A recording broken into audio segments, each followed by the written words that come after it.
Welcome back. You're watching Buy Now, Sell Now on ET Now, a show where we get you answers for all your stock-related queries. Viewers, it's a simple process wherein the number that is flashing on the top of your screen, you need to write to us with your name, your stock that you have invested in, as well as your current market price or the buying price of that particular investment, as well as you can also share your time horizon for which you wish to stay invested in that particular counter, but do not forget to mention your name. As well as we will also be live on our Facebook, and you can also see the streaming live on etnownews.tv. But moving on, and let's kickstart taking all your stock related queries onto the show. But before that, let me welcome on board Aditya Agrawal, who is the head of research and investment at Invest for Edu Private Limited, as well as we also have Rajesh Agrawal onto the fundamental side, who is the head of research at AUM Capital.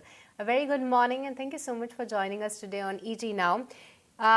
Starting with the first query, and the first question that I have, Rajesh, is coming from Arvind Reddy, and he has 250 shares of Bank of Maharashtra, but the average price is 21 rupees. Though he's looking for a short-term view in this particular counter, and he's sitting at a profit, so what should be his strategy and how does the fundamental look to you? Good morning, Srishti. Good morning, Cheryl. As far as Bank of Maharashtra is concerned, we are very bullish on this stock. We have initiated coverage on this, and we have a price target of around 38 rupees in the next 1 year. The numbers have been pretty good. NPAs have gone down considerably, NIMs have gone up. On all parameters, if you see, Bank of Maharashtra has outperformed the smaller PSU banks. So I think if one has a short-term horizon, one can book profit around 22, 23 and re-enter at lower levels. But for a longer-term horizon, we are very bullish and we are advising buy on dips kind of strategy on this. This next one is coming in from Swachalam. I hope I have taken your name correctly. He's writing to us from Hyderabad. He has 25 shares of Symphony, purchased at 868 rupees per share. Aditya, he wants to know what could be a target for the next 6 months to 1 year for Symphony. And firstly, very good morning to you, Aditya, as well as Rajesh. Good morning, Cheryl, and good morning to Srishti as well. Thanks for on the show.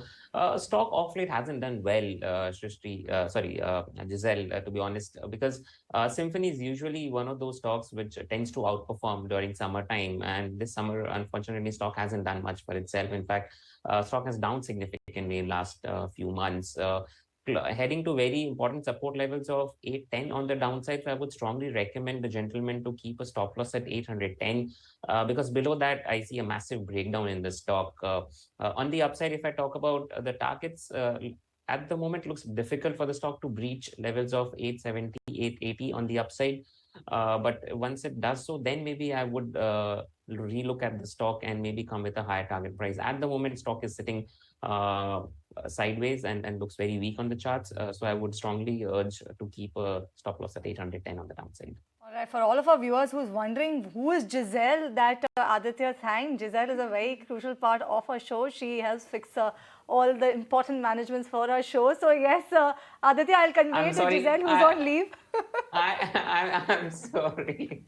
No, that's fine. But I just thought I should clear the air for all of our viewers who are tuned in. But yes, that's it was Cheryl who took the query. Cheryl, I'm extremely sorry. I'm extremely sorry, Cheryl. Absolutely no problem. Srishti, the next query. Sure.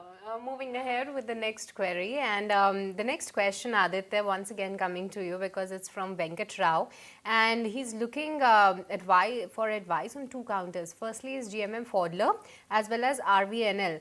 How the charts looking like for these 2 counters, and at this point in time, can he enter and any target price in any of these names? So Srishti, we'll first talk about GMM Fodler. Unfortunately, off late stock has just entered into a sideways consolidation after a decent up move, which was backed on good volumes. But for the last few trading weeks, maybe if you talk about last few months, stock hasn't done well for itself. So it's a massive consolidation. I would want to enter into a stock which is not looking too attractive in the current market because there are pockets which are outperforming clearly. So stick to the outperformers in the current market. So I would not strongly urge to go ahead and buy GMM Fodler on the downside. 1400 is a very strong support. If that is broken, I see a decent correction on the downside. So avoid getting into GMM Fodler. On the flip side, RVNL is something which definitely stands stands out. And stock has shot up from about 50 levels to about 140 recently. Now has entered into a sideways consolidation at current levels. Yes, one can still enter the stock with a stop loss at 110. Relook at a target price of 145, 150 on the upside, which is doable at current levels. Also, one can look at buying the stock. All right, this one is coming in from Sandeep, and Sandeep is a huge fan of yours, Rajesh. So he's asked me to ask this query to you. He's holding Natco Pharma at a price of 581 rupees per share, as well as TCS at a price of 3406 in his portfolio.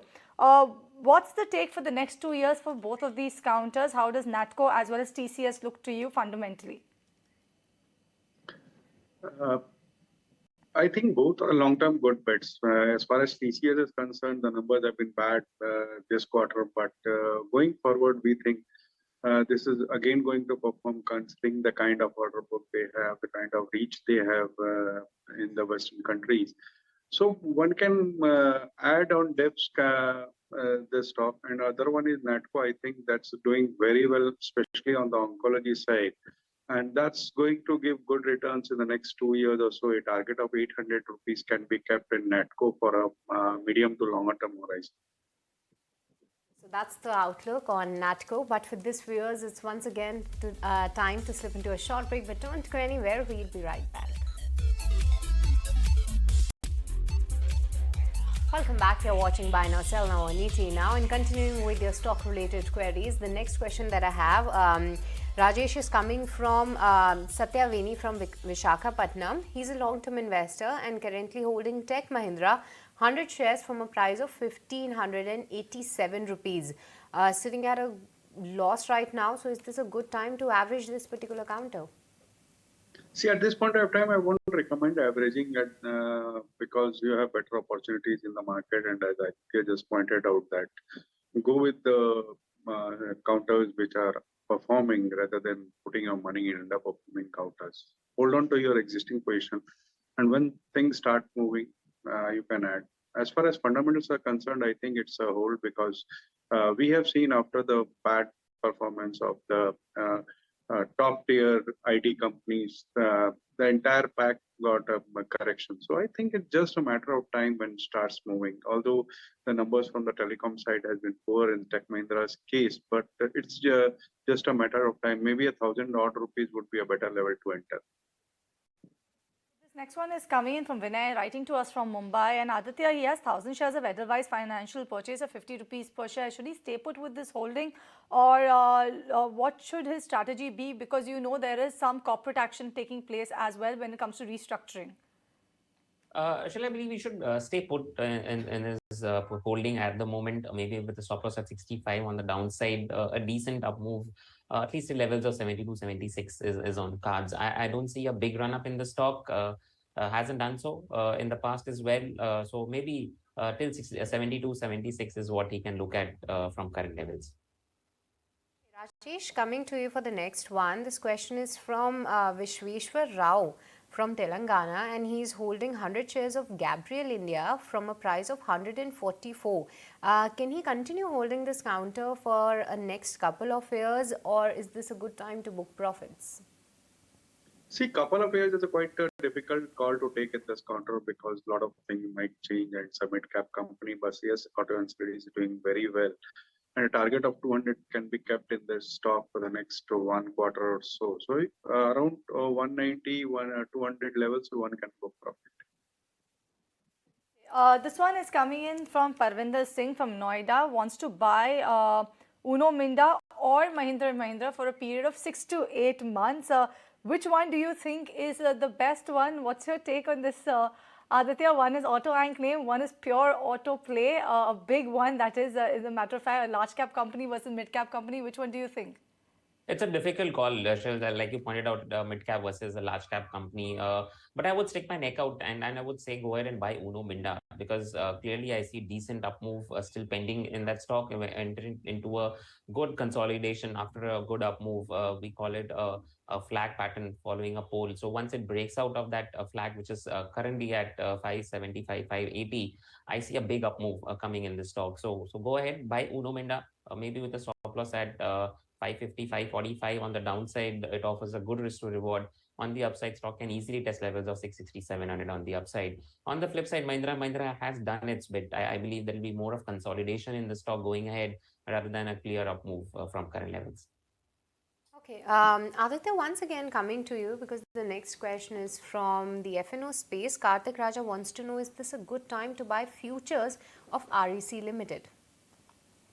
I believe it's a good time, actually, Cheryl, to get into the futures of both REC and PSC after a decent consolidation. Stock is showing signs of an up move. On the downside, he should place a stop loss closer to about 134. And on the upside, he can easily look at targets of 140, which is a very short-term target since he's looking to buy a future. And once it crosses 140, maybe he can look at a target of 143 as well. From Vivek, apologies Vivek, I know you've been writing to us day after day. We've not been able to take your queries, but I'm taking this one to you now, Aditya.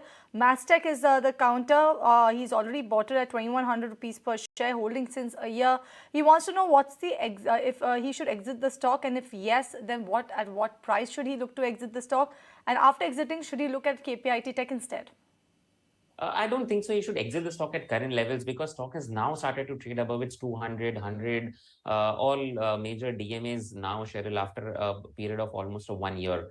The underperformance looks to be evaporating now, and then maybe he can look at a target of 2,200 on Mastech. That's the immediate target. Put a stop loss closer to about 1950 on the downside, and if 2,200 is taken out, I easily see stock testing levels of 2,400. Stay put. Don't be in a hurry to exit since you would have waited out a long period of time. Now it's breaking out of that consolidation and trading above its major moving averages. So I don't see any reason to exit at current levels.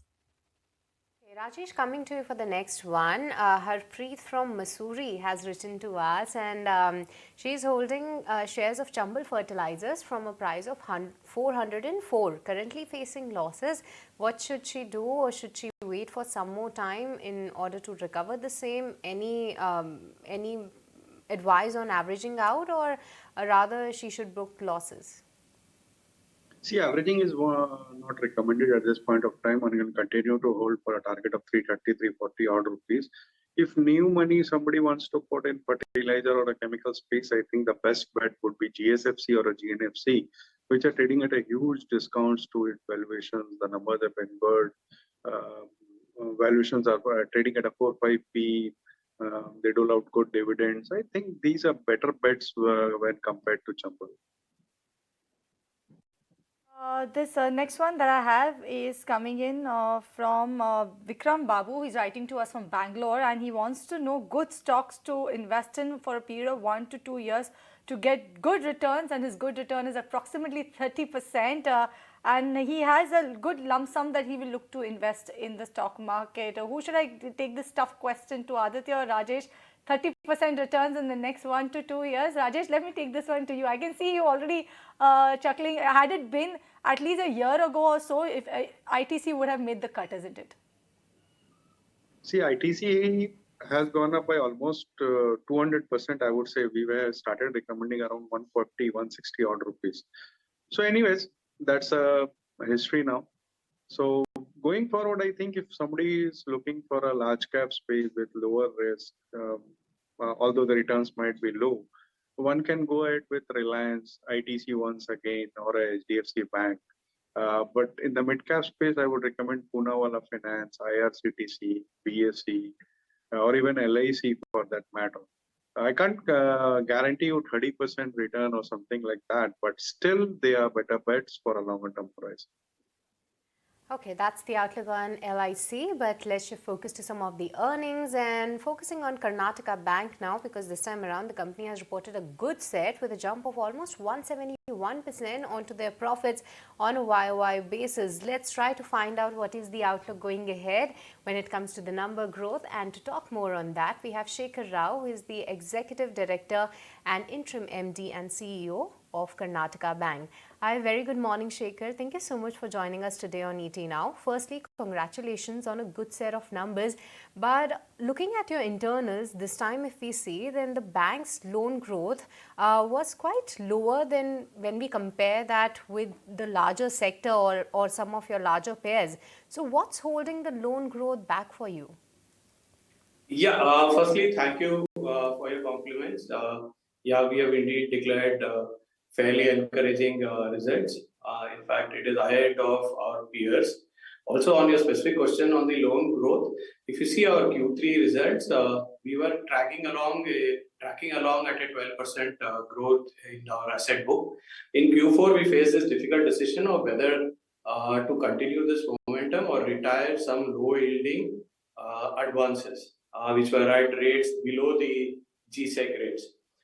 So, since our financials were looking healthy, we took the decision to bite the bullet and we retired some of these low-yielding advances, and that's where our advances growth look a little muted. This has also given us an opportunity to conserve some liquidity for the retail plans that we have up ahead. Right. Good morning, Mr. Rao. This is Cheryl also joining in the conversation. Yes, just like Srishti, I'd also like to echo the similar sentiment. Congratulations on good set of numbers. If you look at Karnataka Bank over the last 1 year, on all parameters, there's only marked improvement that the bank has registered. I want to ask specifically on your NIMS number. If you look at the quarter gone by, your NIMS stood at around 3.87%, which is a marked recovery when you see on a quarter-on-quarter basis. Where do you see NIMS headed in the new financial year, that's FY24? Do you expect to surpass these levels or maintain these levels? Our NIMS will be going forward. The NIMS will get moderated a bit. We won't see us surpassing these levels. In Q1 and early Q2, we would also see some increase in cost of deposit. We see this NIMS to be range bound between 3.5 to 3.70. Mr. Rao, if we look at your asset quality now, so for the whole of the banking space, we have seen that improving. But sequentially, if we say, then your NPA numbers have seen a rise, as well as your GNPA numbers on a YY basis that have seen a growth over there. So what is keeping your NPA numbers at an elevated level, and going ahead, any guidance on both of these numbers? Yes, again, in Q4, the top line numbers gave us this opportunity to do some accelerated provisioning. So we identified some stressed accounts and we moved them. So there we had the opportunity of qualifying them as GNPA and do an accelerated provisioning as well. That's why you would see a higher provisioning levels in Q4. This is a one-time exercise, and going forward, you will see this coming down significantly. We basically relied on the health of the balance sheet to do this exercise. All right. Let's talk about your ROAs then. Where should one actually see ROAs for Karnataka Bank in the new year, that's FY24? And what are the larger goals of the banks in terms of growth and ROAs for the next 3 years, given the fact we have a new leadership that is at helm at Karnataka Bank? Yeah. Firstly, on the new leadership, in fact, bank has identified the new managing director, a career banker, Sri Krishna, will be joining us. He comes from a stellar lineage, having worked with Geo Payments Bank, having run his own firm and HDFC, and he's been part of the HDFC founding team as well. He comes in with impeccable credentials. This is in line with the bank's stated goals of transforming and inducting laterals of high quality. So we welcome him to the bank. He'll formally join the bank on the 9th of June. Coming to your ROA question, I wouldn't hazard a guess at this moment, but we will see ROA to be around current levels or marginally higher than what it is today. Okay, Mr. Rao, your costs are and your last question, the third point of what will be the bank's goal going forward. So this coincidentally is our centenary year. We are in our 100th year of existence. So we have planned a fair bit of action during the upcoming year. But on a strategic level, the big change is our retail focus. In fact, as we speak, we have realigned our organization structure to focus on retail. We now have a more linear retail focused org structure with verticals for branch banking, retail advances, so on and so forth. We also have a product team which will support the sales team. We've rolled out product simplification in gold loans. Our home loan also has home loan product has also seen an upgrade. We see our headline interest rate in home loan at 8.75, which is fairly competitive. We are increasing our asset processing hubs, moving from 3 to 5 to 8 during the year. This will also improve our TAT. This will give us this will give us increased ability to scale up retail and MSME as well. While we are doing this, we are redoing the entire underwriting process and simplifying how we underwrite retail loans. Mr. Rao, your costs are trending down currently. So should one expect to see a spike in your cost to income in FY24, and where are you investing currently? Yes, the costs are trending down currently, but we will see some, it'll see a marginal increase from current levels because we will see an increased activity in employee provisions and also addition of headcount, particularly in the technology, product and digital space. Most of our investments would be in the tech and digital space. We are consolidating all our tech and digital into a factory in Bangalore, which will give us the entire, and this office will be akin to a fintech and less similar to a bank. So our investments will be in this space. We also are making some small infrastructure investments aligned to our centenary year. So we have a commemorative centenary building coming up. But large investments would be in hiring for specialist resources, particularly product, technology, digital, and in fact, our tech budget for the upcoming year has seen an 80% increase. So these would be our focus areas. And lastly, let me just ask you one last question, Mr. Rao. What are the larger risks that you foresee in FY24? We did our talk about where do you see your NIMs, your gross NPAs, but what are the larger risks that you foresee in FY24? And also, where do you see credit costs and provisioning trending from here on? I know you alluded to this particular question even or other topic in your previous answer. In fact, as a sector, I would say the uncertainty associated with the macroeconomic scenario, the rate increases, etc., we have almost seen the worst behind us now. We have seen greater predictability going up ahead. But there will be, so one minor risk would be on the compression of NIMs, which we wish to plan to address via change in product mix. As we see now, our most important focus area would be the need to grow and retain and grow our market share. And this is where we will focus our collective energies. Okay, Mr. Rao, we'll let you go on that. Thank you so much for joining us today on ET Now and helping with the growth outlook for the Karnataka Bank. Thank you so much. Pleasure being here. So that was the management of Karnataka Bank giving the confidence that the growth journey going ahead will be robust when it comes to the provisioning as well as the GNPA numbers. But with this, viewers, it's time to slip into a short break. But don't go anywhere. We'll be right back to take once again your stock-related queries. So stay tuned. Welcome back to Buy Now, Sell Now. We are in the last segment of the show and we'll try to take as many queries as possible and continuing the same. Aditya, the next question is from Dhananjay and he's looking for a technical view on Tata Power. He's looking for a swing trade in this fund. So what are the levels that he should be tracking? I think it's a good trade to take on the upside. 220 is the target, and once it crosses 220, 230 can also be tested. Looks decent at current levels. Okay, Aditya, just wanted your take on Lupin as well. This question is from Puneet and he's looking just for a 1 month view on Lupin. He already has these shares from a price of 815 rupees. Continue to hold. I guess the stock can easily test 840 on the upside with a stop loss at 800 on the downside. Just to what is favorable. No reason to sell at current levels. Okay, continue to hold loop in. Rajesh, the next query is from MVS Rao, all the way from London, and he wants to invest in Som distilleries.